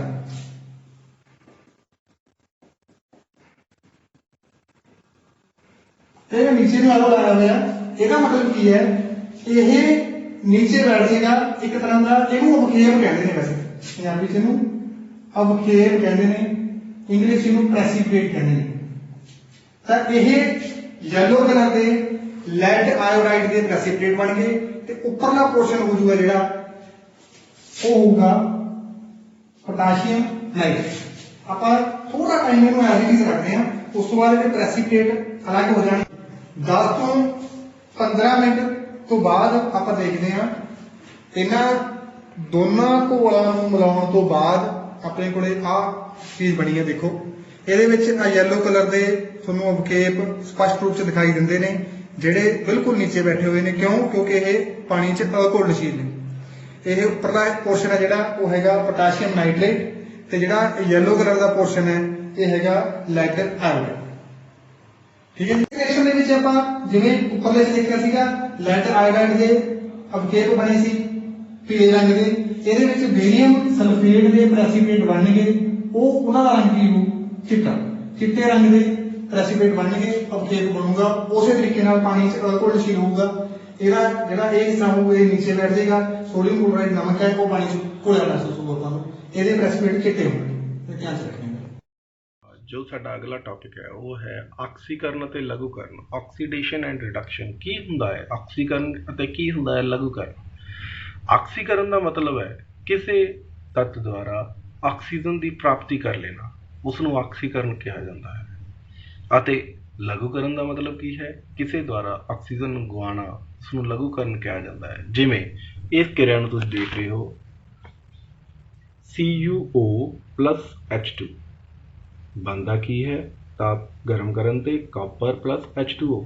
ਇਸ ਦੇ ਵਿੱਚ CuO ਨੇ ਆਕਸੀਜਨ ਗਵਾ ਕੇ Cu ਬਣਾ ਦਿੱਤਾ, ਮੀਨਸ ਇਸਨੇ ਆਕਸੀਜਨ ਗਵਾ ਦਿੱਤੀ ਤਾਂ ਇਸਦਾ ਕੀ ਹੋ ਗਿਆ ਹੈ, ਲਘੂਕਰਨ। ਕਾਪਰ ਆਕਸਾਈਡ ਦਾ ਹੋ ਗਿਆ ਹੈ ਲਘੂਕਰਨ। ਹਾਈਡਰੋਜਨ ਨੇ ਆਕਸੀਜਨ ਲੈ ਲਈ ਔਰ ਹਾਈਡਰੋਜਨ ਆਕਸੀਜਨ ਲੈਣ ਤੋਂ ਬਾਅਦ ਕੀ ਬਣ ਗਿਆ ਹੈ, H2O, ਮੀਨਸ ਇਸਦਾ ਕੀ ਹੋ ਗਿਆ ਹੈ, ਆਕਸੀਕਰਨ। ਇਸ ਕਿਰਿਆ ਦੇ ਵਿੱਚ ਆਕਸੀਕਰਨ ਅਤੇ ਲਘੂਕਰਨ ਦੋਨੋਂ ਹੋ ਰਹੇ ਹਨ, ਤਾਂ ਹੀ ਇਸ ਨੂੰ ਕੀ ਬੋਲਦੇ ਹਾਂ ਅਸੀਂ, ਰਿਡਾਕਸ ਕਿਰਿਆਵਾਂ। ਆ ਦੇਖੋ ਤੁਸੀਂ ਦੇਖ ਰਹੇ ਹੋ।